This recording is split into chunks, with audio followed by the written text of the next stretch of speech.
नमस्कार मंडळी. आज आपण करणार आहोत मेथीची भाजी. चला तर इथे मस्त हिरवीगार मेथी घेतली आहे, बारीक चिरून घ्यायची आणि मस्त असं धुवून घ्यायचं आहे. पालेभाज्यांमध्ये माती असते, मस्त असं माती निघेपर्यंत धुवून घ्यायचं. इथे मस्त आता आपली धुवून झाली आहे, त्यातलं पाणी थोडंसं निथळून घ्यायचं आहे. 7 ते 8 लसणाच्या पाकळ्या, 3-4 हिरव्या मिरच्या आणि आलं मस्त खलबत्त्यात टाकून कुटून घ्यायचं, बारीक पेस्ट करून घ्यायची त्याची.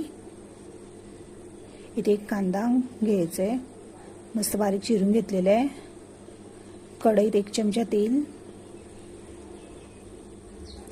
तेल तापलं की त्यात जिरे घालायचे आणि इथे आता मी आलं लसूण आणि हिरव्या मिरचीची पेस्ट केली, ती 1 चमचा घातली आहे. आता यात कांदा टाकणार आहे. मस्त असं कांदा टाकलाय आणि परतवून घ्यायचं. मस्त लाल रंग येईपर्यंत परतवायचा आहे.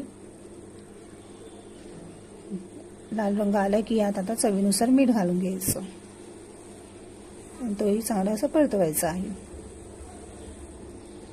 इथे मी 1 बटाटा घेतला आहे. आता आपण चिरलेली मेथी इथे टाकून घेते.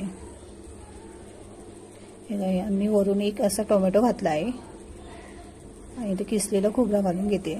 तुम्ही नाही घातलं तरी चालेल, पण खोबरं टाकलं की चव छान लागते. तुम्हाला माझं चॅनल आवडलं असेल लाईक करा, सबस्क्राईब करा, बेल आयकॉनवर क्लिक करा.